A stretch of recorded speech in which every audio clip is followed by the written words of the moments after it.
the first time I went upstairs to the population, you know, I knew a lot of guys in there. You know what I'm saying? They running up to me like, man, we haven't seen you on the news, man. Hold your head up, such and such. That somewhat suited me, but it didn't because lockdown time came and I heard that door click on me.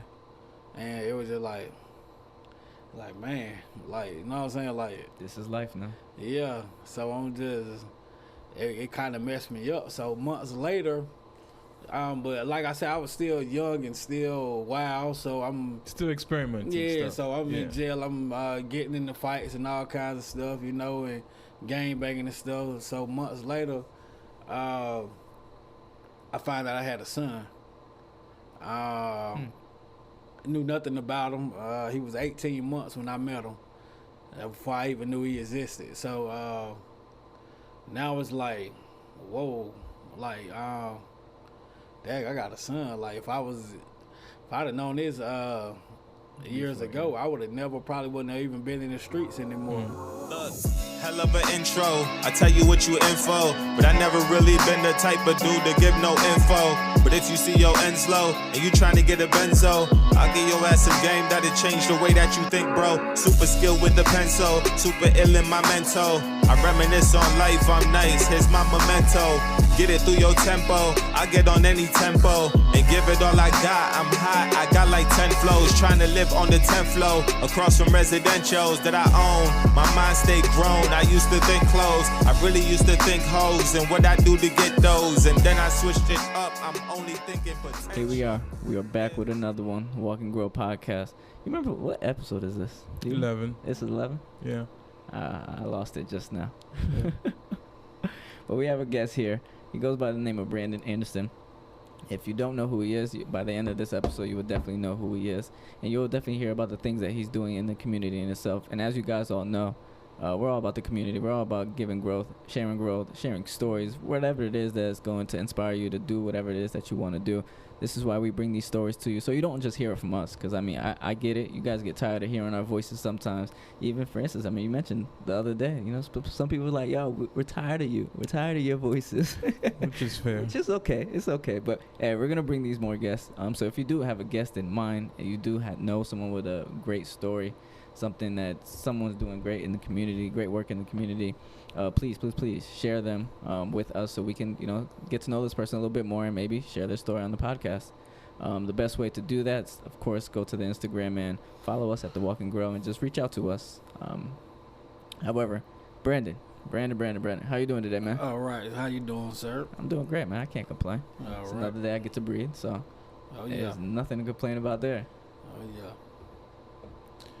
Brendan, so I was talking to Ron earlier today, and he gave me kind of a brief description of who you are and how you started, you know, and I was kind of curious to know, when did the attention started coming towards you and the cause that you're pursuing right now? When did it really start picking up? Okay, it started picking up a few years ago. As I went to prison 3 different times, and this last time I've been home, actually, it's the first time I ever been home longer than a year. Oh wow. So I've been home 6 years now.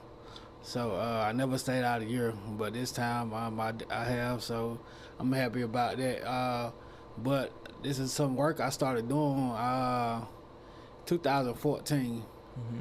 A friend of mine, my brother, he came at me with the idea. We were both incarcerated, and I went to prison and finished my sentence, and by the time I got out, he was still incarcerated in the county jail, and he was on his way to prison to finish his sentence for a couple of more years, I think. So while he was in jail, he took a class called Justice Serve North Carolina.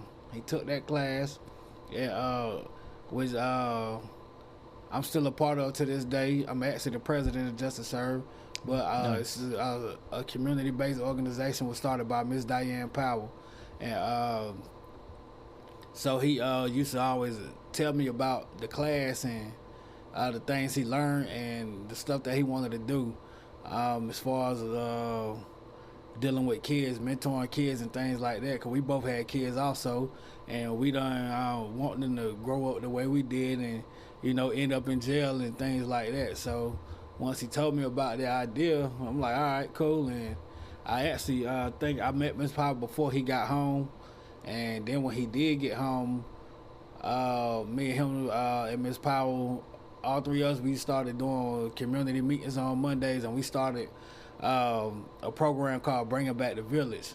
And once we started that, we were getting attention, like as far as like with the community, like bringing them in and having them to, come in and talk about different things. We were trying to bridge the gap with the youth and the people of the generation that's like maybe doing something in the streets, and then you got the people who's not far away from that, their mind's not on stuff like that. Yeah. And we try to bridge the gap and get an understanding of them, and they get an understanding of us, and everybody walk on one accord. And that's how all of that started. And so we was doing that for a while, but unfortunately, me and my friend, we had we were fresh into doing something different, so we still had a foot in the door and a foot out the door. You're we not was fully gang committed banging to it because you yeah, didn't. we still gang banging and selling drugs and stuff on one side. Then the other side, we at these meetings every week, or any time during the week. We going to churches, we going to schools, anything, speaking to kids, and But at the same time, we were both still doing your thing, doing what we was doing. So the thing that I get recognition for now is the blanket drive.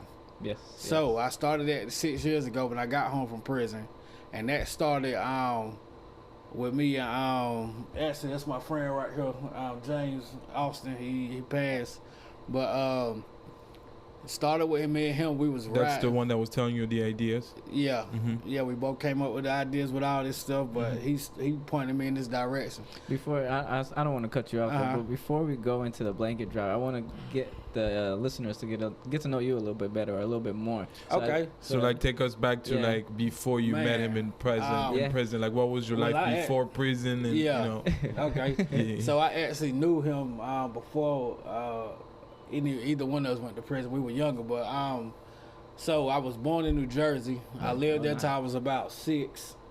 I moved down here to Goldsboro, North Carolina. I stayed there till I was probably 12. Then I moved here to Raleigh. And once I got here, it was completely different from Goldsboro. Like I never, everything in my neighborhood, in my schools, everything, it was all black. I never went to school with anyone outside of my race. Maybe a few teachers, maybe a few kids that were white, but they lived in the projects with us, things like that. So when I moved to Raleigh, it was completely different. I was going to school with different races and different things like that, and I'm learning more stuff.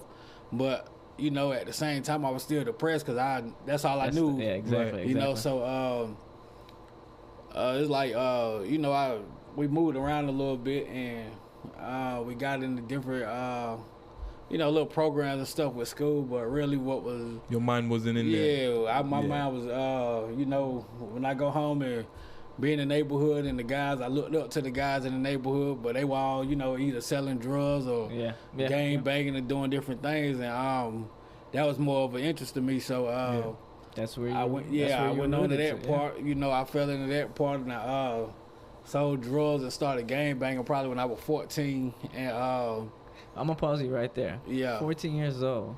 Yeah. Gang banging. Did you have siblings? You have any? You do have siblings? I got an older brother and a younger brother. My younger brother's autistic. Okay. But he was, I had my younger brother, but he never came outside and hung out with me and my older brother did. You and your older brother were outside though? Okay. Yeah, so we got into that life, like selling drugs and stuff like that, but at the same time we couldn't get into it full throttle because my mother didn't play that, and we had to be sneaky. Yeah, sneak and do stuff like that, we selling drugs. We probably got to hide our drugs outside before we go in the house, or leave them with my homeboy at his house before we go in and things like that, we got older and really started getting into the gang life.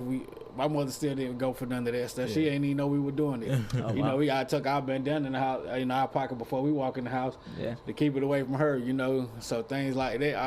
So the respect was still there. You knew, like, she had set some definitely, good boundaries. definitely, Like, yo, definitely. in this house Yeah. you don't play. Like, you can do all Yeah. your shit outside. Yeah, and like I said, she never knew none of that. We Yeah. never, Yeah. we kept that away from her as long as we could. So, I still went to school. I graduated from Broughton High School in 2006. So I went to school, but like I said, the whole time I was living kind of a double life. Like Yep, I was yep, in yep, school yep. and I was, you know, by that time I learned how to adapt to the people around me and things like that, the different races and stuff. And I was such good friends with everybody in school and things like that. Made your life They didn't easy. know. You learn social skills out Yeah, in the streets. exactly. They didn't know. I probably just did a drive-by last night, but I'm in school Yeah. today, Yeah. mingling in with everybody else and things like that. You know, so You learn how to fit in with yeah, everybody in the crowd. exactly. Yeah. Saying so I graduated high school. I actually graduated through gangbanging. One of my OGs, my big homie, he taught me. He told me that I had to finish school. I ain't want to because I had to do 5 years in high school. 'Cause I got kicked out one year, so it set me back with my credits. So when I had got to the point where we're doing, you know, different stuff like that, they won't gonna let me graduate. So the next year I had to go back to school. Yeah. And I ain't want to. I'm like, no, I'm dropping out. You know, I'm not coming here with these little kids no more. You know, so my big homie called me like, yeah, what time you want me to pick you up? So I can take you to get you some shoes and stuff for school in a few days. I'm like, oh no, bro, I ain't going. I quit. He was like, yeah, I understand that, but what time you want me to come get you so we go get you? I'm So like, yeah, he was the I'm one. like, bro, I just told you I'm really not going. Don't waste your money. Now I was saying, he was like, I know, bro, you right, but I'm saying, what time you want me to come get you so we can get you ready for school? I'm like, man, I ain't. He was like, man, whatever. Yes, you will. You know what I'm saying? He's like, you going to school? So I had to duke it out. You know what I'm saying? He was a dude that as much mess he was into in the streets, he made I don't care. He didn't care about coming to the school and asking my teachers about my grades and stuff. So I had to stay tight on it, you know. So I didn't want to get violated, so I made sure I did it. You know, long story short, and I actually graduated high school though. And Was that kind of your role model at the time, like somebody that you look up to? That's why you did that, you know? Definitely. Gotcha. So like I said, I finished school. Honestly, with gang banging and stuff back then, the way it was then, I actually didn't get ranked in the gang until I finished high school. You know, like as far as like high rank, you know, I had somewhat of it, but I didn't have it all the way up, and I got that once I finished high school. That was Was it a requirement? Like, was it one of the things like you got to finish school before you can kind of, or was it? that's how he played timing? it. So I had to go with whatever he was saying. Gotcha. You know, that was my commander. Now, So did you know that before you said I'm not going to school? yeah. In terms of the ranks, Oh no. you didn't know that, so you No, found out after you graduated. No, I knew it, but no, I just knew he always required us to go to school and things like that. But you know, when at this age I met him, like, well, I ain't going back to school. But then he just like, yeah, whatever. You know what I'm saying? So I didn't really know that that's what would have came of it. You know, and gotcha. yeah. So went to school and stuff like that. But then The ranking, you start being ranked. like, you know, even when I was not high rank, but I had rank or whatever, even when I didn't have rank, I was such a kid in the streets that I always wanted to prove that I was just as tough as everybody else and just as bad as everybody else. So I didn't mind doing whatever. Gotcha. So it was people that followed me around, and they probably had rank and I didn't. You know, people, they looked up to me for the street stuff because I was so young and reckless, and I didn't pay attention to life, and I didn't care about life really, you know. So I moved like I was fearless. Yeah. You know, Oh, wow. and not knowing, realizing the whole time I did have a fear. People around me didn't know that. I might have made it look like that, but I did fear stuff. You know, it was just me putting on. You know, and then I, like I said, when people would follow me around and things like that, and you know, people looked up to me and stuff, and I never realized.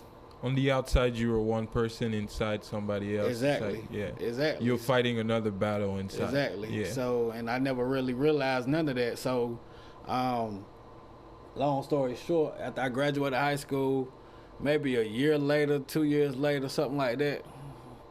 Yeah, somewhere in between there, I caught. I was locked up for 3 attempt murders and 3 assault with a deadly weapons. Inflicted serious injuries or something like that. So, Yeah. And this is here in North Carolina? yeah, Yeah. 2008. Gotcha. So 2 years I after did you that, graduated? yeah, and I got arrested, and you know I got locked up, and like it was just like, man, like Is that when life hit you? yeah, somewhat. At first time? it didn't. No, first time it didn't hit you? It wasn't my first time in jail, but it was the first time I sat in jail. So yeah, any other time it was probably some misdemeanor stuff. Couple hours, you're out. Yeah. Yeah. You never like Exactly. spend the night. Yeah, never. Yeah. So this time I know I'm not going nowhere. I walk in the when I was 2006, I was locked up for I think for shooting a Mexican guy for something. I forgot what it was about, but he was doing something, and somehow I ended up shooting the guy. And so when I'm in jail, and I was going to get out, I was about to get right out anyway because I think my mother was outside or something. So the magistrate he said something to me about he better not see me no more and this and that, you know, and I'm like, man, whatever, I ain't coming back, such and such, you know what I'm saying? So I left, but when I come back in 2008, he wasn't in there, it was somebody else in there, and as soon as I walk in, shift changed. It was 7 o'clock, so that shift changed right there, and lo and behold, he sat down right in front of me. And I'm like, whoa. He said, Here we go again. no, he ain't say nothing. I ain't know if he was going to remember me or what. He just looked at me like, yep. Serious charges this time. You're buying $3 million. And I'm like, Oh. $3 million? Like, you know, I don't know no millionaires or nothing like that. So I'm just like, oh, man. Like, oh, well, I'm like, man. What do I do? Yeah, so I go in the holding cell and I call my girl and she, like, I'm still trying to process what they just told me. So he said, how much I'm buying? And I was just like, just put some minutes on the phone because, you know, I'm a big girl. So, yeah, that was completely different for me. And then, And that was the last time yeah, that's when it hit you. yeah. Like, So, I'm here. yeah, What part of it really hit you though? Was it the fact that it was $3 million, the fact that you were now locked up for the second time, or was it like what made you realize that not, you know? That was the third time, or? Yeah, that was the third time. But when I had to sit there, you know what I'm saying? Like, actually, that night, the first time I went upstairs to the population, you know, I knew a lot of guys in there. You know what I'm saying? They running up to me like, man, we haven't seen you on the news, man. Hold your head up, such and such. That somewhat suited me, but it didn't because lockdown time came and I heard that door click on me. And it was just like, man, like, you know what I'm saying? Like, This is life now. yeah. So I'm just, it kind of messed me up. So months later, but like I said, I was still young and still wild. So I'm Still experimenting. yeah. stuff. So I'm in jail. I'm getting into fights and all kinds of stuff, you know, and gang banging and stuff. So months later, I find out I had a son. Knew nothing about him. He was 18 months when I met him, before I even knew he existed. So now it's like, whoa, like, dang, I got a son. Like if I'd have known this years ago, I would have never probably wouldn't have even been in the streets anymore. You know, I'm facing a life sentence now. Like, I might never see this dude outside. You know, he used to come see me and stuff, but that's visitation and pictures. That's how I watch him grow. You know, so that was just life changing for me. Like, just thinking about it the whole time, because I still had years left. Yeah. So you were no longer living for yourself. Yeah. You had somebody else to watch over. Exactly, but I couldn't live for him how I wanted to. Exactly. Yeah. You know, and so I ended up took a plea bargain for 4 to 6 years. I ended up doing about 5.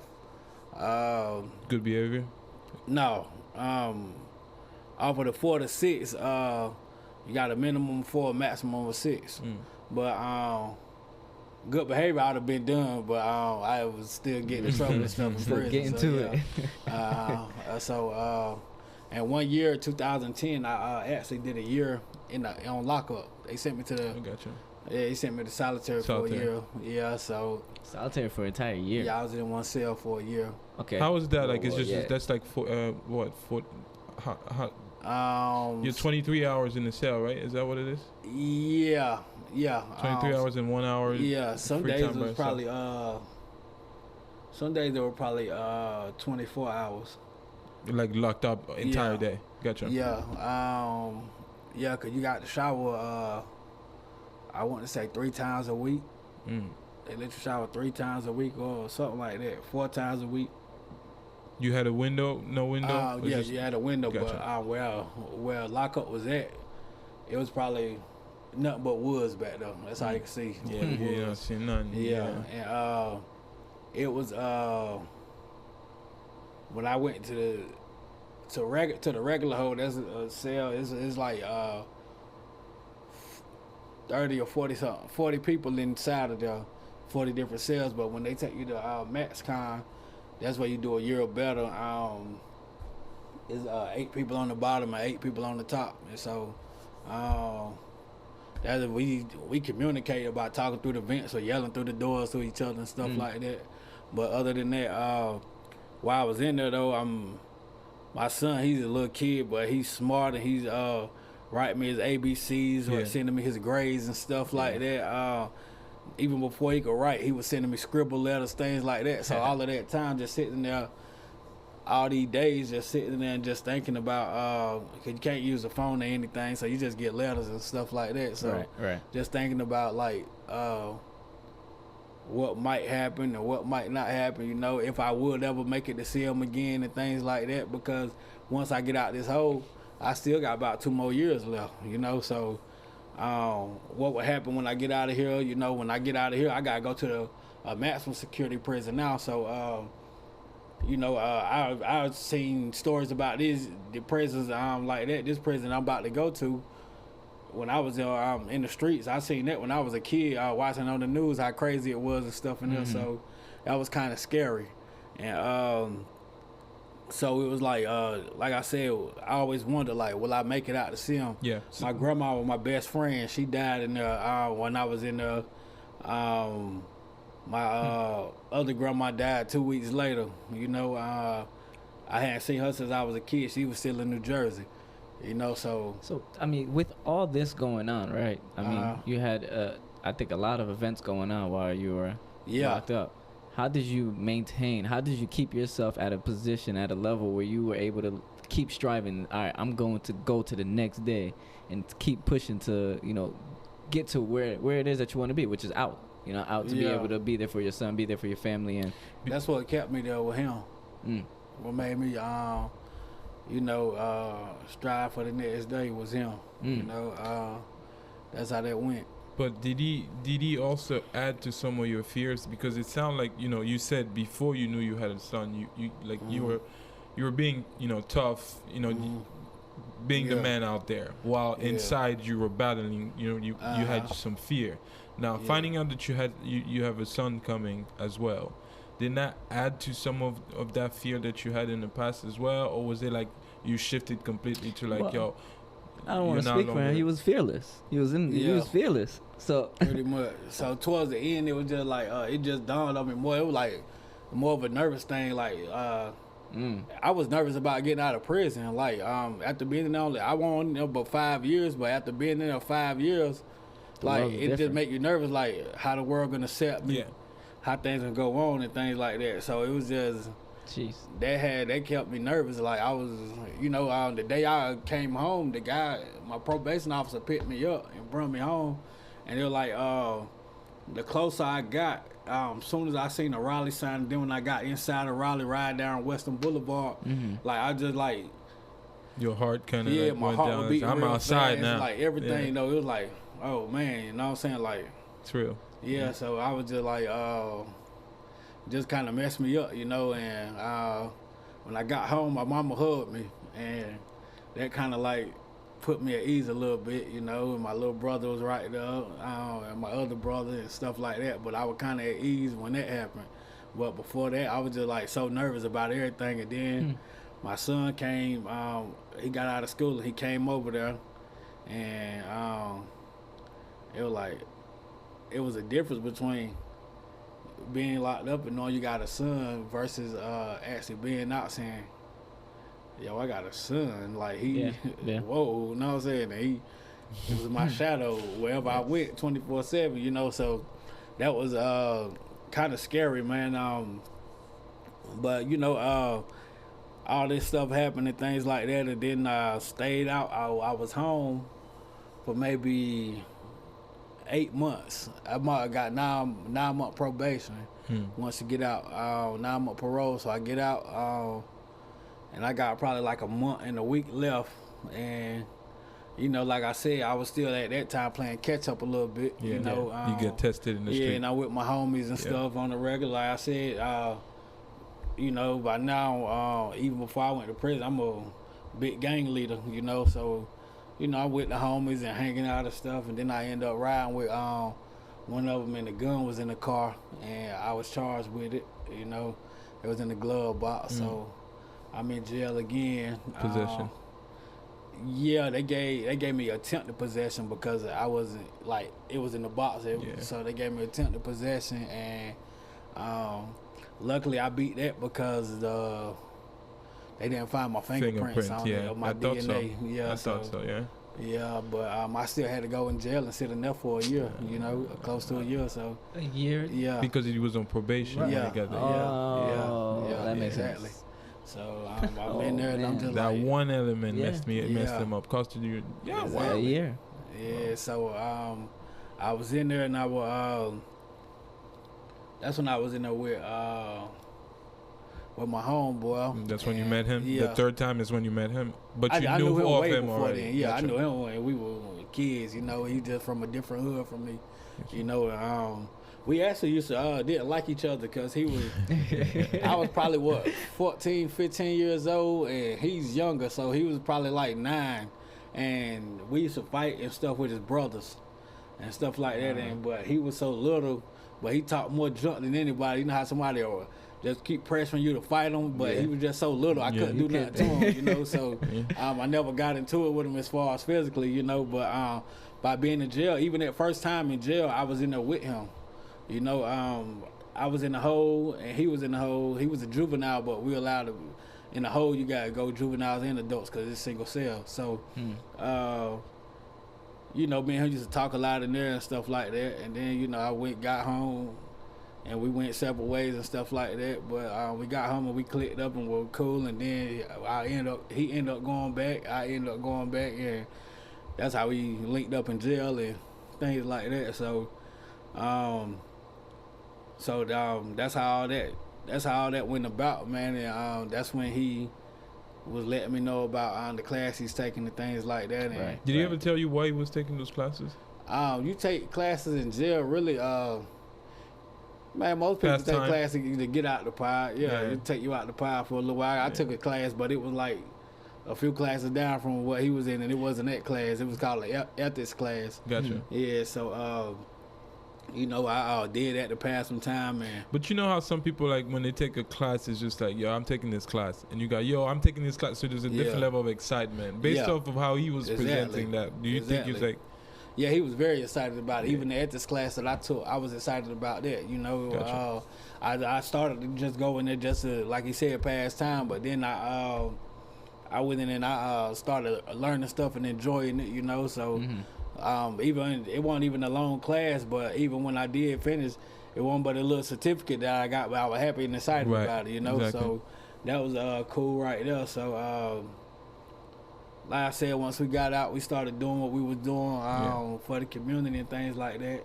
And At this point, you're done on the other side, or you still doing we both? still in. Gotcha. Yeah, we still in the streets. Yeah. So,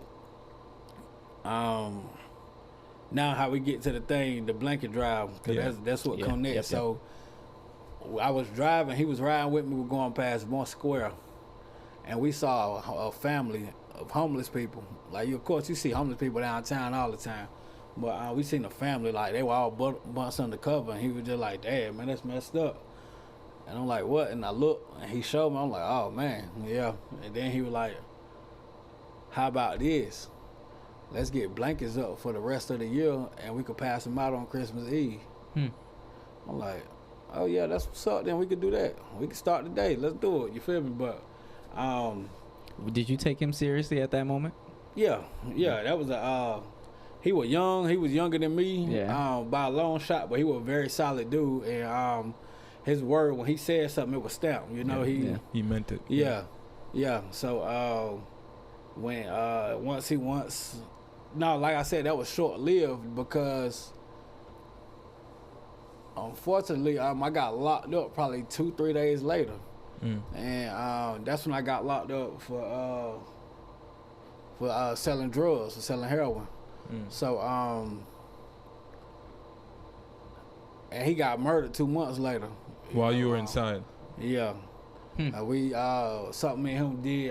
Also, we were starting a gang truce. We started a gang truce. Kind of reconciliate, kind of bring people together and everybody. whatnot. Yeah. So he had something that I had became a part of with him. I'm still a part of, and that's a part of my company now too. But Double OK stand for Only Our Kind. And Only Our Kind wasn't saying all black people, all Bloods, all Crips, nothing. It was saying anybody going through what we going through, anybody facing problems in life, anybody going through the struggle. Come be part of the community. Which that's everybody, you know, pretty much. So, Right. And he was Double OK because the bandana, like right here, how the bandana red and blue. Yeah. Yeah, so That was his way of trying to bring everybody it wearing together. that bandana and stuff like that. We were doing that, but unfortunately, like I said, he got murdered, and it was something to do with the gang truce and things like that. It was somebody that Somebody didn't like what he it, had yeah. going on. Yeah, so somebody murdered him behind that, and Did you find out? I was like, in jail. Right after did you find out when you got out, or you already knew? I was in jail. Gotcha. Miss Powell, the one I tell we Right. started doing work with. I love Miss Powell to death. She a great mentor to this day. That's awesome. But That's great. That's a blessing. she came in. She usually she was allowed to come visit people and contact visits. You know, in jail, just over the screen. She was allowed to do contact visits because she worked there with the school. So she always come see me and check on me. Even the other guys that's in her class, she come in and check on them. She contact their lawyers and stuff. Like, she advocate for them, you know. Right. So, and that's a part of what I do now as well. But Nice. yeah, she was allowed to come in and see you. And this morning they said an attorney visit. So I'm like, it's like 5 in the morning. My attorney coming here. And then it was I don't remember if it was a weekend or not, but I'm like, attorney visit, I must be going home soon. You know, I was excited and things like that. And Miss Powell was in there, and I'm like, oh, Miss Powell coming this early. So I walk in, and usually she'd jump up and hug me and everything. And on this day, she was just sitting down. I'm like, what's up, Miss Powell? And she didn't get up and say nothing. So I sat down across from her, and Miss Powell, what's up? And You could tell she she's lifted her hurting. head up, and she was like, man, she just like, James. And when she said James, a tear fell down her eye, and I knew right then he was gone. You know what I'm saying? I knew it. I could just feel it. So that messed me up. You know that messed me up hard. You know, and you know, having to be in there and stuff like that. That was a different. That whole thing was different. You know. And, How did you push through? You know, I mean, one thing, a guy was locked up with me told me a long time ago. This is probably when I first got locked up. A friend of mine, he told me, he said, man, he said, you'll be all right. Either you gonna make it or you gonna kill yourself. What you gonna do? You gonna wrap the shit around your neck and jump, or you gonna make it? You know what I'm saying? That was that simple. That's just how I always took stuff in life, you know. Yeah. So, you know, I just knew I had to cope with it, you know. So do you have anybody that if you needed to speak to someone that you can, though? Like, yeah. That's good, though. Yeah. Like, as long as you have that, because Yeah. we can cope with things and keep it inside for so long, Yeah. right? So it's one of Yeah, the and I've things. been through that plenty of times. Right. Sometimes I go through that, Yeah. you know. Yeah, it's like, you know, I always talk about it. You have like, it's like you have somebody else living in your head with you, and you're just like fighting those questions and those fears. Yeah. And it can take over your mind sometimes. Yeah, and it, you know, I've dealt with it. You know, I dealt with it a lot of times. So, you know, everything was different. But like I said, I vowed To change, and at Yeah. that point, so when you found out you went through that pain, like you were hurt. yeah. You know, and at that point you coped through it. Then what came out afterwards? Like you were like, So I ended up doing 2 years. I went to federal prison, and I'm in there, and I'm, you know, they're like, the whole time I'm there, I'm thinking about what's to come this time when I get out, you know, and I had that on my shoulder the whole time. And somebody just told me to write stuff out and just start thinking about something you want to do and write stuff out and this and that and the third, you know. So that's what I started doing, and I was remembering everything that me and him was doing and what we used to talk about in meetings and things like that, and what personal conversations we used to have. You know, he went through a lot of stuff in life, you know, so personal stuff. I went through so much stuff in my life, you know. Most people wouldn't never survive what I went through, you know. So that was hard, but like I said, that was something that helped me get through it, and I started writing stuff down and things that I was gonna do, and I promised myself. I used to talk to him sometimes, even though he wasn't there. I still be talking to him. He's here. I promised him that I make sure I continue what we was doing and things like that. So Miss Diane Powell, she stayed in touch with me the whole time. She never missed a beat and things like that. So she actually picked me up when I got out of prison. She picked me up from the. No, they couldn't take me home. They take you on the van to either the airport, the bus station, or anything like that. So they had to drop me off at the bus station. Yeah, that's where she picked me up from, and you know, it just like the whole time, like I said, I always said that's what I was gonna do. So I got back right into it the next day. Going with her to churches and stuff, helping people, doing this, doing that, whatever. You know what I'm saying? Might be some community work where we passing out food or anything. Yeah. You know, I continue doing that, speaking with kids, all that. And one day I was driving past Moore Square again, and I seen some other people out there undercover, and it hit me right then, like, yo, this what me and bro said we were gonna do. So right then, as soon as I parked my car within the house, I got on Facebook and I put up there that that's what I was gonna do this year on Christmas Eve and stuff like that. And I got some donations from the community and stuff like that. Nice.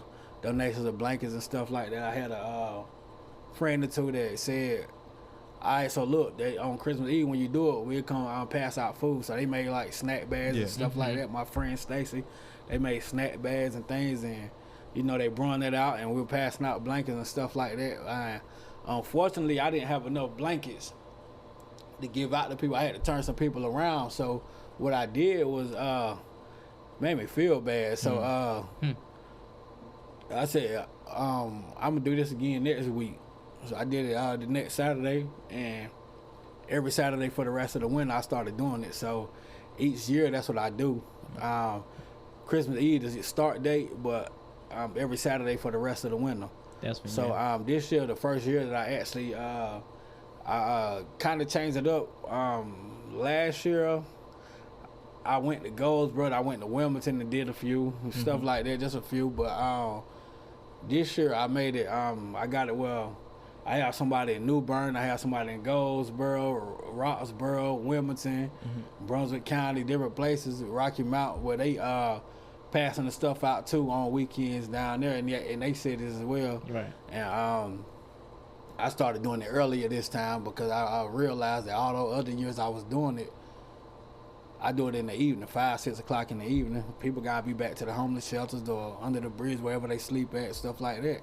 So this year I did it at 12 or 1 o'clock on Christmas Eve, and man, it was like so many different organizations out there doing the same thing I was doing, and that made me feel so good. I love seeing people that share the passion that I got. You know, I hate when people play with, you know what I'm saying, play with what we do and just try to make money off of it, and you know what I'm saying, like just destroy stuff that we really trying to build and things like that. But it just made me feel so good to see everybody out there. That man, there were so many different organizations, and you had some people just riding up, passing out money to people. Some people passing out food. Some people cooking food. My friend came down from Rocky Mount. She, I grew up with her out here in Raleigh. But she got a hot dog stand. She brought a hot dog stand out, gave out hot dogs and stuff. What year was this? This year. This is last year. This was the first year I was doing that. So I've been excited about that. Like I said, I still get reports from other cities. Letting me know how stuff going with it, and that they trying to, you know, I get people from other cities still talk to me to this day and tell me that they want to do that. And so you connect with the right let's person. do it. Like I said, I got so many donations this year. When I was on the news this time, it's ridiculous. I still got so many blankets in there, you know, to give out. But I got a lot of clothes and things too. So this year it's been clothes, blankets, shoes, everything. You got a good storage place for that when you get these things? Right now, I do. But it's kind of getting crowded, so I gotta. We moving into another storage unit, so that's what we'll be doing very shortly, and things like that. So, like I said, anything with dealing with the community, man, anything that's good for the community, man, I'm always down to help. I tell people. I learned it's not about always about money and financial. It's about building relationships with people and things like that. That's why each and every person that come up to me with donations or anything, I let them know, because a lot of them be from organizations too. So I let them know anytime y'all need help, y'all need me to come speak, y'all need some volunteers or anything, I'm always down. You know, I let them know that, and I've made good friends to this day that, you know, I connect with and be a part of their organizations as well. So that's how you are here today. I mean, when I reached out to him, out to you, it wasn't difficult. It was, I'm open. That's what I heard more and more as I'm trying to just, you know, make sure that this is something that you want to do yourself. It was literally just let's do it. Like I said, I got a passion for it, man. It just made me feel very good.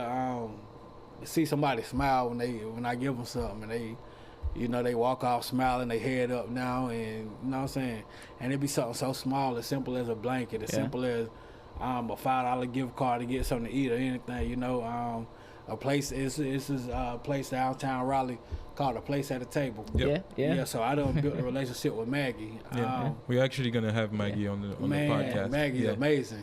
She's amazing. So actually, I'm gonna go back a little bit and kind of talk about, you know, when you the idea that you got through Morris Square. Okay. And that sparked a lot. When I heard you said that, it sparked a lot into me, because that's how you know, I also got my ideas. We share the same passion. Okay. Helping others is a big passion of mine, and Yeah. I've done a lot of work with for people that are Moore Square. I volunteer at the Raleigh Dream Center. I don't know if you ever heard of the Raleigh Dream Center. I'm not sure. Yeah, so they do a lot of work for the community as well. So we'll on Tuesday night we'll go to Moore Square, pick up everyone, and kind of have like food for them at our location. Oh, man, that's cool. And then pray for them, and then, you know, kind of just be part of a community and just That's cool. socialize. And then on Saturday, every other Saturday, we give food to those who need. So we have a Mhm. drive-through of like food that we get through Amazon, you know, Wegmans, all these local stores. These national stores that are here. So we've done a lot of work with people at Moore Square. And Maggie, when I also came across Maggie, probably the same way you did. Just I went through the store and I saw her, and she's awesome. Yeah. And she's gonna be on the show. It's always about giving back and shining, you know, the light on someone else's life, just like your friend, you know, was able to shine the light into your own life by kind of planting that seed in your mind and saying, hey, yo, there's more to life than just yourself, you know. So let's get some blanket for people and do what we gotta do, play our part in life, type of thing. So I'm glad that you know, despite every obstacle that you face, you know, you got knocked down, you were still able to get up, you know, and actually look at how your life was and be like, yo, I can still change things despite wherever I'm at. So I'm proud of you for even, you know, being where you are right now. For real. So I have to tell you, like, it really means a lot. When he was telling me briefly, I felt it. It was inspiring from the beginning, and being able to be here and actually hear this story the way you're saying it, It's different. it's powerful. It's powerful. And continue to do that, because what you're doing is then shining a light on someone else's life. That's why we have this podcast, shining lights on people who are doing good work, you know. And you got that. You're doing it right now, and you're going to continue on doing it. Anywhere we can help as a community, we're here for that. Absolutely. But don't ever stop doing, you know, following that burning desire that you have to do well for, you know, for others. All Yeah. right. Yeah. I'm curious though, what was like your biggest takeaway through everything? Like just growing up, going to prison, getting out, losing your best friend, starting your own organization. Yeah, so like We I talked said, about it offline. before the gangs, before drugs, before any of that, I went through problems forever, you know, forever, my whole life, as far as I can remember. You know, like I said, it's people that want to survive the life I survived as a kid, as a little kid, you know. Once I was young, my mother, I didn't know this at that time, but my mother was on drugs. So I was in New Jersey then. We was in New Jersey, and you know, it was just certain things I didn't realize, but you know, I just thought it was life because that's what all I knew. So Yeah. me and my older brother, we used to have to care for my younger brother a lot. You know, sometimes with my grandma, she was up there at that time, but we had to care for him a lot. And he was young, like we were young, but my mother at a young age, she made all us know she made me and my brother know our social security numbers, and she made us know his, my little brothers. And I never knew, you know what I'm saying? We used to have to keep him and feed him and change him and stuff, give him his medicine, and they was shooting steroids at him at a young age. We was shooting needles in my brother, and we were young, probably 4, 5, things like that. So, you know, it was a lot of stuff. And my mother, she when I was younger, I used to always wonder, like, why she do stuff like this? Why she make us watch him so much? Why she make us do this and that? And I just, like I said, I thought it was something that we were supposed to be doing, but I'm just wondering, like, damn, why we can't do what other kids doing, you know? So then I got older. When I moved to North Carolina, I found out my mother was on drugs. But by the time I was probably 8, by the time I found out she was on drugs, she wasn't on them anymore. Yeah. So, so I didn't realize it then until I didn't think about that till the first time I went to prison, I believe. But I was in prison, I thought, like, that's what was going on. That's why my mother had me and my brother learning this stuff about him. And knowing how to give them medicine. And I learned how to treat. My mother knew the mind state she was in. My mother knew that any given time, she could be gone out of our life. Yeah. Somebody got to take care of him. Yeah. You know what I'm saying? And we got to know what to do. You know what I'm saying? Yeah. And that's what that was for. And I never knew that. You know, growing up, I never knew none of that. But when I got older and realized, like, okay, that's what was going on, you know. Yeah, I even talked to her about it, you know. So I'm so proud of her. I'm so happy for her and proud of her, you know. She is my nerd sometimes, but I love her to death. Yeah.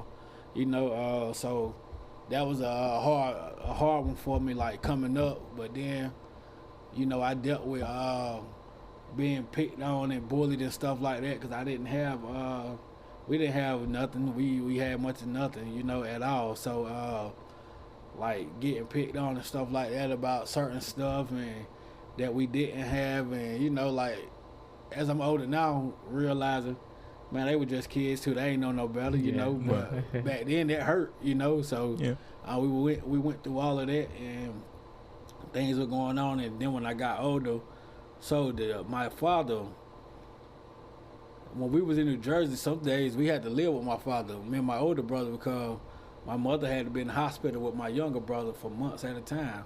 He had a seizure disorder to this day, you know. But she's been in the hospital like months at a time. We be staying with my father. So when we came down, my father never came. My grandma had came first, and then she sent for us, but my father never came, but he'd come visit us. It's probably like coming to see us a couple of times a year. Ended up being like maybe once this year, maybe don't see him no more. To the last time he came to see us, I lived there. I just moved to Raleigh. We had just moved here, and my father came up here. He stayed here with us for about 2 weeks. And it was something different, but I ain't never pay attention to that too, either till I got older and thought about it. But it was something different. My father he would never let us leave his sight, you know. And now this time he always taking long walks by himself. He always sick and things like that. And some time later, we ended up finding out that he was on drugs. And he ended up getting on drugs. He ended up getting on heroin. My mother used to do crack. He ended up getting on heroin. So it like as I got older, it made sense to me. That's why he was always sick that time. That's why he was going off by himself and he come back happy. You know what I'm saying? He feel better when he come back. You know what I'm saying? When I got older, I realized that's what he was doing. Yeah. You know, so the craziest thing with that whole situation with him, he was supposed to come back down again.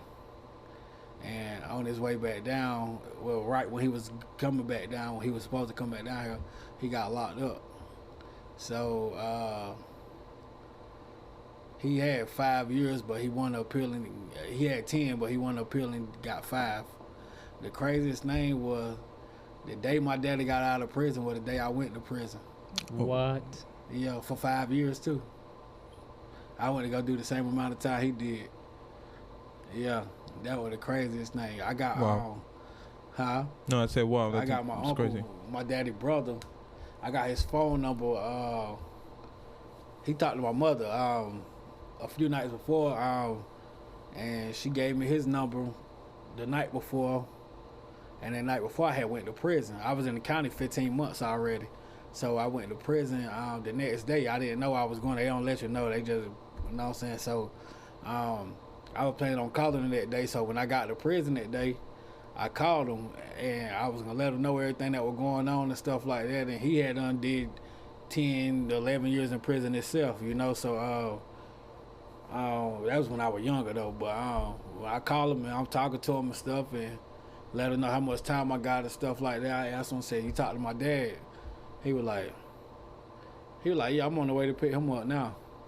I was like, huh? He was like, yeah, I'm picking him up now from the halfway house. He over. He finished.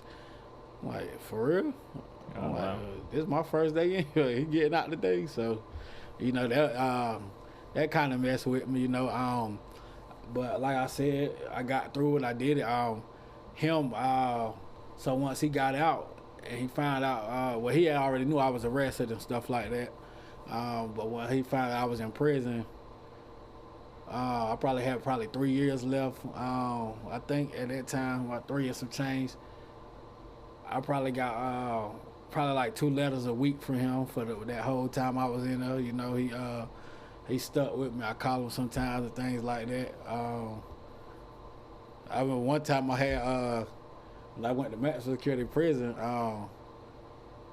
We had some cell phones in there, so I called my dad. He like, man, you supposed to have that? I'm like, no, man. He was like, well, shit, I see you some more money, so you call me on the other phone. Don't call me on this shit no more. Like that, you know what I'm saying? That was funny to me. But, yeah, it tripped me out, though, the fact that I got locked up and when I did the same amount of time as him the day he got out, you know, and that was that just messed me up. So then I was supposed to get out, but my time got pushed back. My father came down for the day I'm getting out. He came down here for that. He was still on parole. So he came down. He got a pass to come down. Oh, you got a pass. I was going to say. I was like, oh, no, he got a pass to come down, but he came down and my time got pushed back 2 weeks. So he stayed for a week, but I missed him, you know. Yeah. And then that same day, my friend, I had just like the last place I seen him was in prison as well. So I knew him from before, but I seen him in prison. And that same day my father came down here to see me, he met my friend. Well, my friend came to see me too because he thought I was getting out that day. And on his way from leaving, since I ain't get out, he left and he got hit by a car and died. Man. Yeah, so found out then my other homeboy got murdered a day later, you know, like stuff like that. Like, you know, that was one thing I always tell people: you lose things, you lose family and friends while you going away. You know, when you could actually be right there with them. You know, my grandmother died when I was in there. I couldn't go to her funeral, you know, because she wasn't my legal guardian, what they say. But I'm like, this is my grandma. She raised me. But they were like, no, it got to be mama, daddy, brother, or sister. So I'm like, dad. So I ain't get to go to her funeral and none of that. So it was just like a lot of stuff going on through that. And I took a lot of losses with, whether it was just family, friends or something that passed and stuff. But also, once I got out, I lost friends again because mentally I wasn't the same as I was. Yeah, we talk about this a lot. Mentally I wasn't the same as I was. So and at that time I was like kind of still institutionalized and I'm moving different. I'm, you know what I'm saying, nervous about this and about that. And you know, it took a while for me to cope, but I got back right and things like that. But I lost friends in that process. This last time I got home, like nobody has the same mental that, you know what I'm saying, like a lot of them I got the same mental that we had when we was younger. I try to still be around them and stuff like that, but I can't, you know. Right. It's not good for your energy. Yeah, I'm way out here by myself. Yeah. You know what I'm saying? I can't really be around the same stuff that I used to do. Right. So, like, I'm still cool with them, still love them. Yeah. I love them. I see them. It's all love. If they need me, I got them. Yeah. You know, I let them know I'm out here for y'all. I just ain't out here with y'all. Yeah. You know, so that's how things. The support and love that. is always there. Yeah. Yeah, and that's how things went on there. Just go around right here. Like so much. It's so many, so much stuff that went on in my life and through all of this, through this whole process and things like that. And I'm still far from perfect. You know, and none of us is, but that don't mean we can't strive for perfection. Yeah. You know, and that's what I try to do. Yeah. The goal is to be better than you were yesterday. Yeah. And better than you are right now. Continue to you know push yourself. My son older now, so we got a better relationship with him being older and stuff like that. It's easier to deal with an older child than it is a younger one. You know, the younger one, you know, you of course you'll always love him and he always around you and stuff like that. But now my son, you know, he can make certain decisions. He's older and stuff. He's very mature, so I love that about him. I let him know. about I never lied to him about nothing, so he know everything I ever been in trouble for, all that. I let him know all that. I let him know the reasons why. Tell him about me gang banging, the stuff I had to do in the gangs and stuff like that, and I let him know because there's a lot of pressure with gangs now with kids his age. So I'm letting him know, like, you ain't got to do. I done did it for both of us enough. I did enough for both of us, you know. So hopefully, you know, he can stay in that way, you know, because like I said, once a child old enough, people say this a lot when we in the meetings and stuff like that, because we still had community meetings. They said a lot. It start at home. It's the parents the reason why these kids like this, but when the child become to the age where they know they can hide stuff from their parents, they gonna do it, and you know.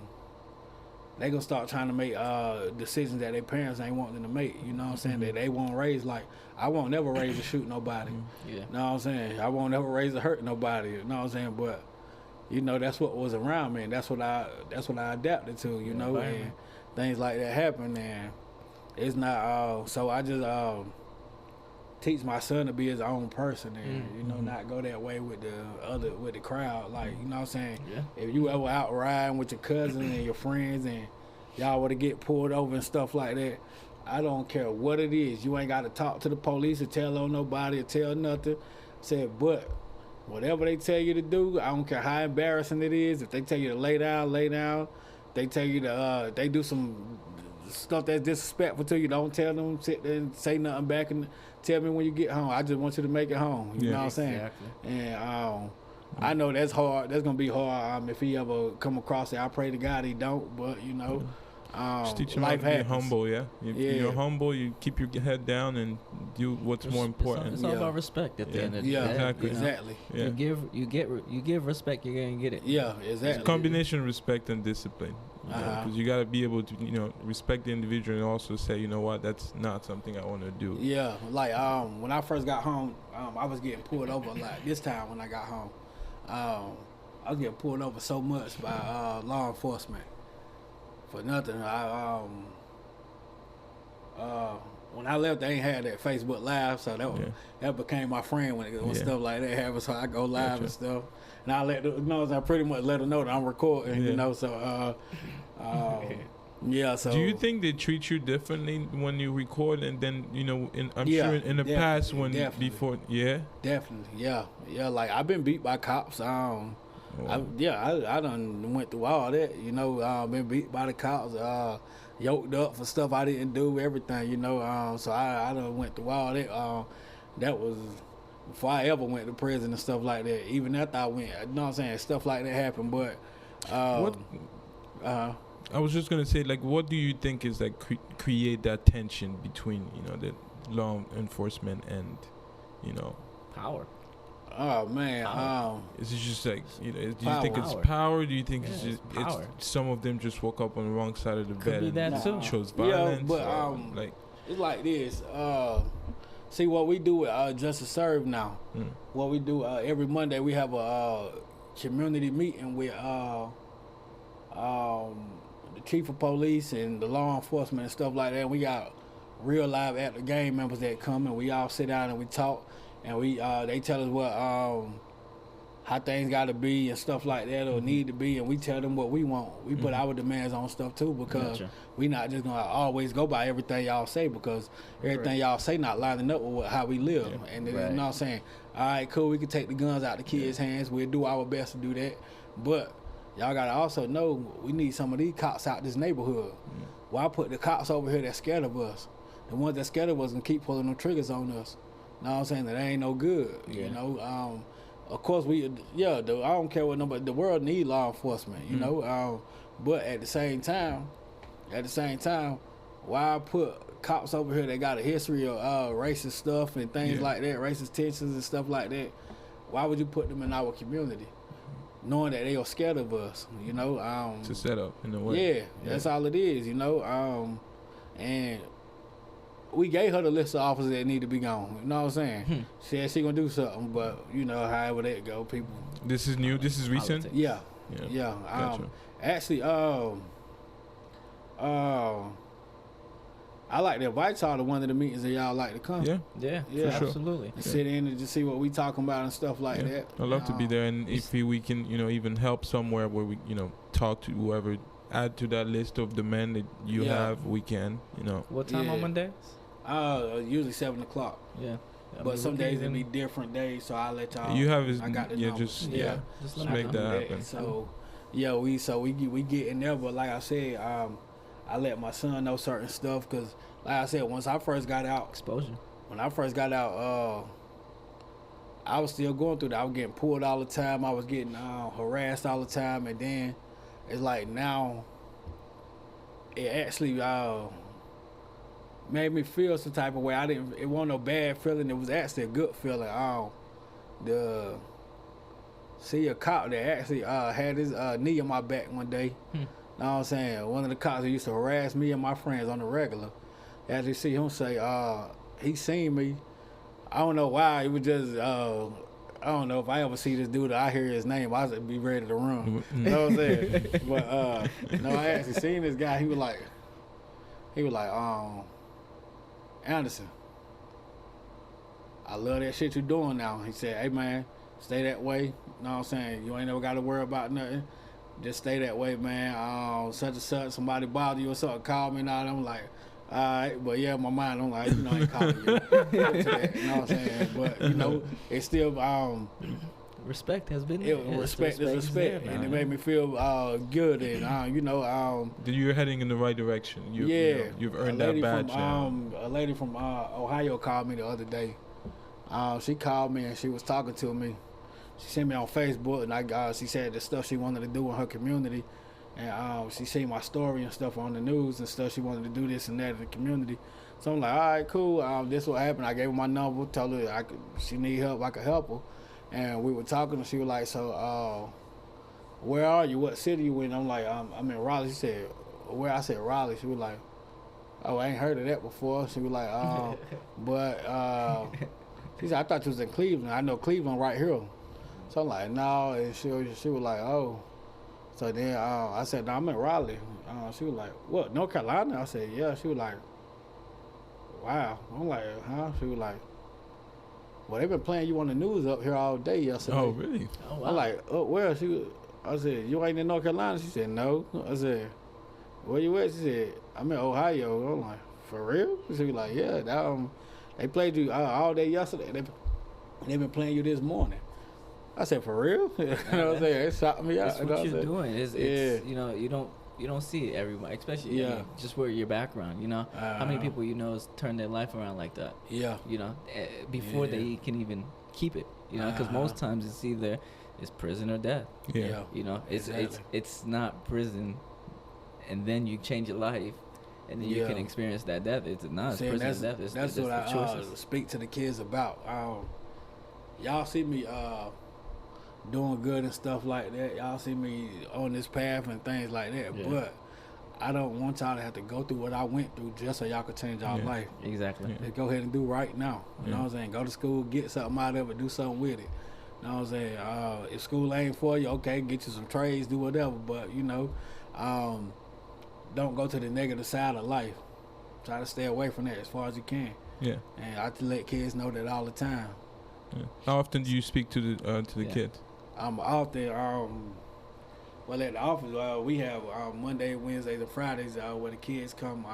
We got a program called Safe Space. Nice. Where they come in there and they can watch TV, play the game, do their homework. Yeah. But it's just something to do.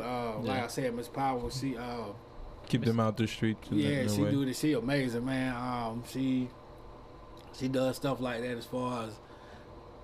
She don't like seeing kids just standing there. Sound like we need to have a conversation with her too. Yeah, definitely. Yeah. And now, you see the kids now. They actually sit. You see them on the corners now, just standing there, playing their game or on their phone, or they just standing there at the block watching everybody. They ain't running around getting in trouble. That's something we used to do. We used to get in trouble when we were little. We did so. We found something to do. Even if we want nothing to do, we found something to do. You know what I'm saying? Right. They don't do nothing now. They just be standing around. You know what I'm saying? Watching the streets.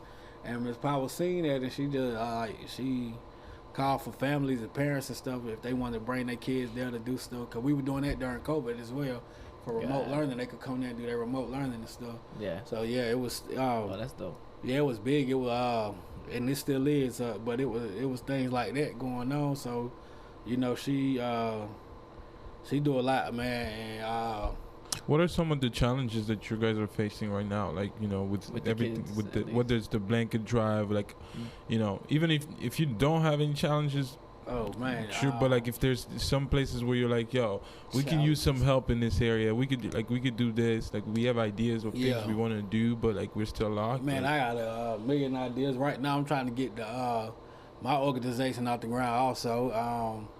So something me and James came up with.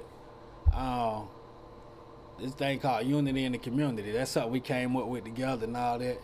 So now, in honor of him, what I do, my organization, I got started now. It's called Unity in the Community, Double OK. Know what I'm saying? So I just combined everything that we was doing together. Know what I'm saying? So that's just with the name on it. But what I be doing is working with youth and teens, troubled teens, gang teens, homeless people, re-entry people coming out of prison and jail, helping them cope with society, because that's what all I do with Justice Serve as well. You know, help them cope with society. I do a lot of work like that with Mr. Dennis Gaddy. He got CSI, Community Success Initiative. He an amazing person too. He started CSI. That's such a big organization now. He started from his prison cell. Oh wow. Yeah, from a matter of fact, his bunk. He was in the open dorm. He wrote all that stuff down. Started writing stuff. He started writing it down. And that's like a very, very big business now. So CSI. Yeah, he an amazing person, man. But I do work like that and all this stuff. Like all my experiences are stuff I like doing. I was a troubled youth, a troubled teen. Yeah. I was gang banging at an early age. Yeah. I was homeless before. Yeah. I re-entered from prison 3 times, you know, so I'm adult and a child mentor, so things like that. I'm also a certified peer support specialist now as well, so, you know, I'm throwing that in my organization and everything, you know, so. I think you're the true definition of what it is to give back, you know, go through the life that we go through. So by that I mean is we all go through struggle, right? You probably went through things that I can only, you know, some things that I will never see, right? But you're able to come out of it and look at it in a way where, you know, everything that affected you growing up, you're going back and kind of giving back to, you know, those causes. So you're like, you know, impacting the world in a way where, you know, the things that you struggle with, you don't want to see other people struggle with. So you looked at your own life and realized, okay, I have a burning desire. This is the things I want to do. You know, look at life. You're not just gonna waste your time, and you went out there and you did it. Yeah, that is powerful. It's like when COVID first hit this year, last year, when COVID first hit, it was like it was kind of sad to me because the kids, they took the kids out of school, and I'm like, Dad, some of these kids go through what I went through growing up. Your parents send you to school to eat sometimes. Right. Yeah. So like, these kids ain't gonna get nothing to eat. You know what I'm saying? How they gonna eat? Some of their parents ain't even around. Some of their parents are out doing their own thing. You know, they fending for themselves. So what I started doing was getting snack bags up, making sandwiches and chips and juices and stuff for them, and taking them around the neighborhoods, passing them out and stuff like that. So a lady from the legislative building, she heard about what I was doing. My godmother Mo, she runs the YMCA, Gardner Road YMCA. She an amazing person, but she heard about it. She work in the school system too, so she started bringing me food to pass out. The lady from the legislature, like, how about we supply the food, and so you ain't got to go out of pocket. We supply the food, and you just go give it out. You know what I'm saying? And I'm like, cool. You know what I'm saying? Yeah. Meals on Wheels and things like that stopped for Meals the on old people. Wheels, So I all like the older people in the neighborhoods, I started taking them food also every day. You know, this was every day out of my pockets. You know what I'm saying? Different neighborhoods and just, you know what I'm saying? every single day. So that was just a blessing that I was able to help other, you know what I'm saying, help kids, older people, you know, Yeah. they're the one, that's who I love. Yeah. So that was just amazing to me, you know. You know what I'm saying, that made me feel real good, you know. If you ever need someone to, I'm a firm believer that everybody has a purpose. Like we all here to do something, right? And sometimes, you know, people who are going through trouble homes or trouble situation or just hurt in general don't have the energy to fully understand what their purpose is, like what they're here to do. And I like to help people understand that you have a purpose and you know there are things that you want to do. So if you ever like need somebody to talk to the kids in terms of like helping them understand that, hey, you're special. Yeah. You know, you're here to be a light into someone else's life. Yeah. You know, if you want me to, you know, help kind of Definitely, man. just let me know. I'll come through and you know, Definitely. empower Anytime, man. Yeah. and whoever I can touch, you know, because that right there is one step, and then you don't know who that person is going to then help after that. Exactly. It's all about having that conversation and you know, sparking that fire in somebody, planting that seed in someone else's life. Yeah. And that's how the world is going to be better. You know, it's not just sitting on your couch and doing nothing and just going out there causing trouble. And that's what one of the people told me. A friend of mine named Kobe. He also do work like we do, but Kobe, he a good guy too, man. Went jail and prison and all that stuff too, but he got out, man. He's on, man. He doing his thing, but he used to say that when we had meetings before Hitman died, before James died, he'd do stuff. He used to always tell us, like, I'm like, man, some of these kids ain't gonna listen though, cause I ain't listening when I was like, don't matter. He said, believe it or not, the stuff that you did and that you thought you didn't listen to, he said, you wouldn't even realize that you ain't listened to it then. He said, you heard it and you listened to it. He said, look at you now, what you're doing. But he always said, if you don't reach all the kids, you reach one, you reach the million. Yeah. Yep. You know what I'm saying? Because somebody, they going to go spread that word to somebody that's going to get around. Exactly. So that's how I am, man. I always took heed of that, man. You know, like, the kids, man, when I'm speaking with the kids, even in the neighborhood, just talking to kids, like, you know what I'm saying, I sit out there and probably throw the ball with them, talk to them, anything, fight them, anything, you know, we just be out there, we just Having fun. Yeah, but it's the fact of one thing I noticed, none of them got a daddy in their life.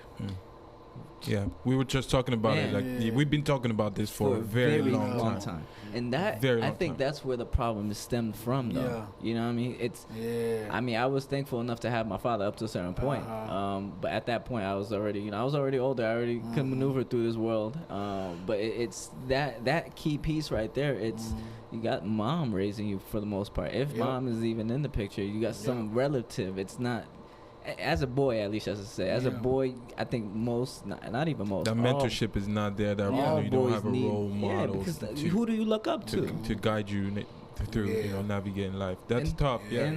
And to add on to that as well, like, I think a way to solve that is, you know, putting different people in front of these kids, not the same person. Yeah. Because that is going to really help them to see other individuals doing it. And be exposed to more in terms of to know, like, Exactly. okay, this is the type of direction I want to know. I kind of like how this guy's thinking I got about big life, plans you know? for a lot of stuff, man. We're going to talk offline. I can't do it now, but like, I ain't financially there yet, but I'm getting there. I'm going to get there, and then I got so many plans for these kids and just for my future, period. You know, there's a lot of stuff, man, that's gonna get done. What are some of your, for yourself at least, like, do you have any, because I know, so I read in an article that, you know, you didn't like to kind of, you know, have things handed out to you, like you were always like a go-getter, like, you know, it was one unit person, it's just you yourself.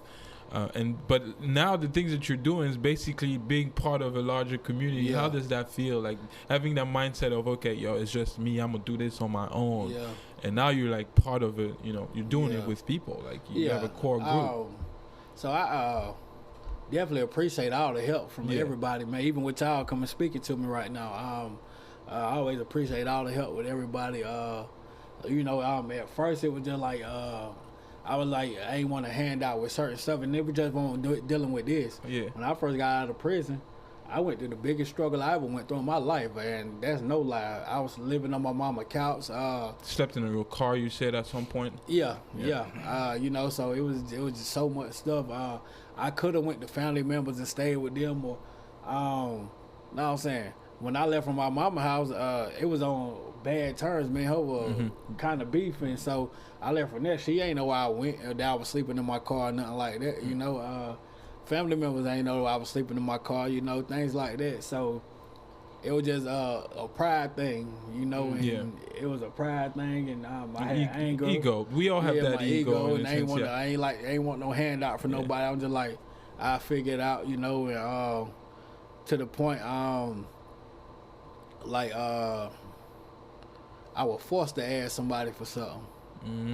You know, and that burned me up on the inside, but at the end of it, they helped me, and I felt so good, you know, like I just felt good about them helping me. Right. You know, I was glad they didn't say no to me and things like that. Right. So I always tell people never be afraid, you know what I'm saying, to ask for help, or, you know, if somebody willing to help you, let them help you. Right. You know, because sometimes a lot of the stuff I see in life and that come with me in life now is not me asking nobody.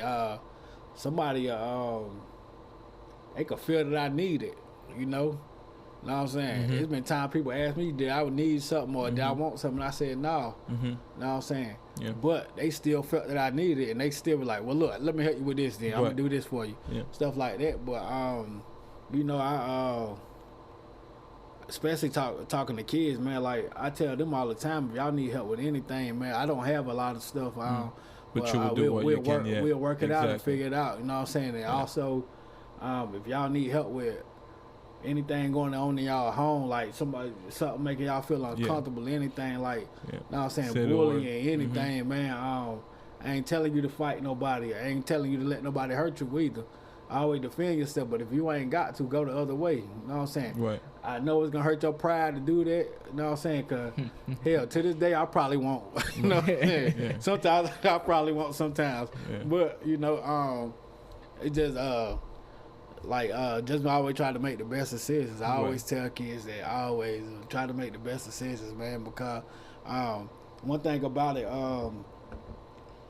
say like with my son, when I was growing up, I used to be bad sometimes. Me and my friends and my cousins and stuff, we be bad. So it might be 2 or 3 of us, and it's a whole group of kids, but it's us 2 or 3 that they usually say bad. So I seen times where the parents might be doing something for the kids and stuff, and they having fun, and we want to go over there, and they mama like, nah, cause y'all always doing something. Y'all go ahead. Y'all always starting something. But this is the thing. My mother always did. She never sent nobody else away. You know what I'm saying? But how I do with my son to this day, my son friends, they're my friends too. You know what I'm saying? Nice. People don't realize a child's biggest influence are their peers. You know, so if this little boy right here bad, and my son got 4 friends, and I bring the 4 in, and I leave him out. I ain't just leaving him out. I'm leaving his 4 friends out. I'm leaving my son out. You know what I'm saying? I'm leading all of them the other way, because guess what?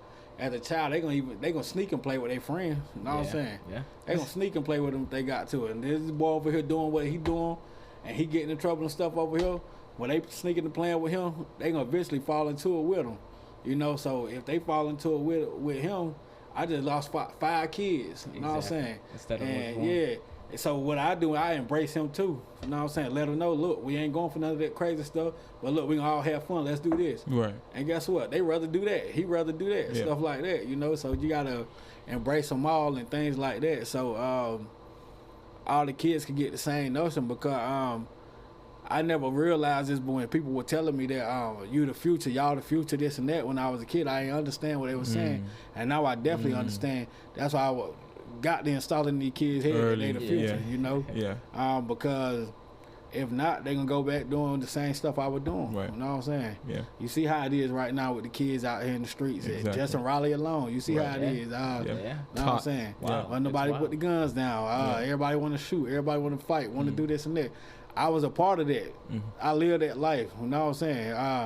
I was them before, so I'm trying to let them know I done did it, and I'm trying to help them. Yeah. You know, and that's like I said.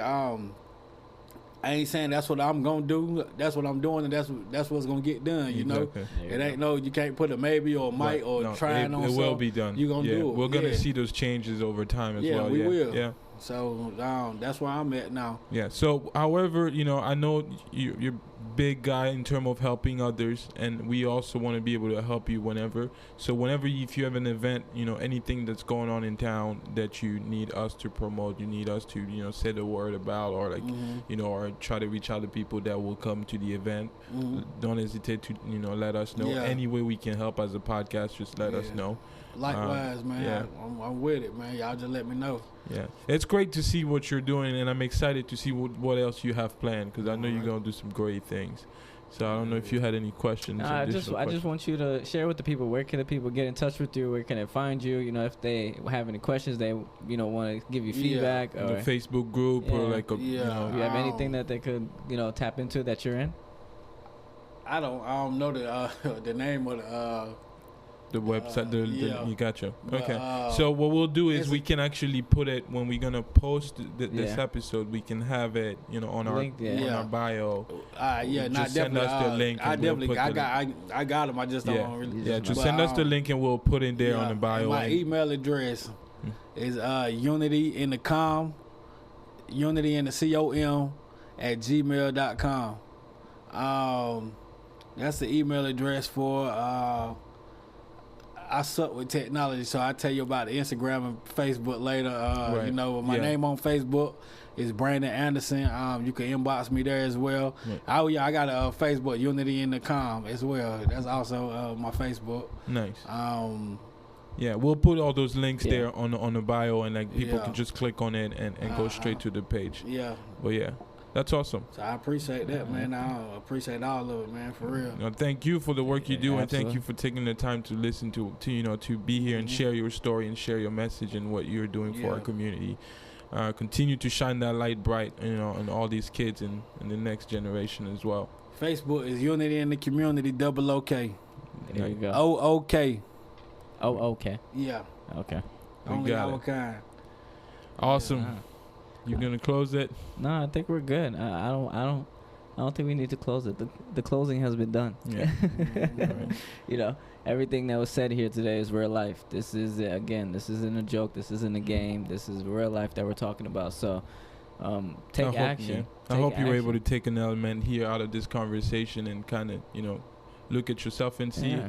how can I implement that into my day to day, and And even if things are tough for you right now, just know somebody has it tougher than you. right. It may be tough. It may be, the tough that you're looking at right now may be something that you're viewing, but that doesn't necessarily mean that's where it's gonna end. Yeah. There's like they always say, it doesn't rain every day. Yeah. The rain gonna stop someday. I appreciate what you have and continue to show love to the people that you care about. And you get the Continue love to right help. back. Exactly. Yeah. Yeah. That's what life is all about. Oh anyway, man, we'll thank you, catch them Brandon. on the man. other Thank side. you. Thank you, Brandon. Thank you for your time again. No problem, man. Appreciate y'all, man. Really, man, the focus is just leveling up. Cause I know the life I want, I'm just setting it up. Removing those that's close who try messing it up. Can't wait for champagne toast with the relevant bunch. Like, what's up? Yeah. Like, what you do, homie? What's your vision? How you thinking? How you move, homie? And is you cool, homie? You thinking building, then that's something we could do, homie.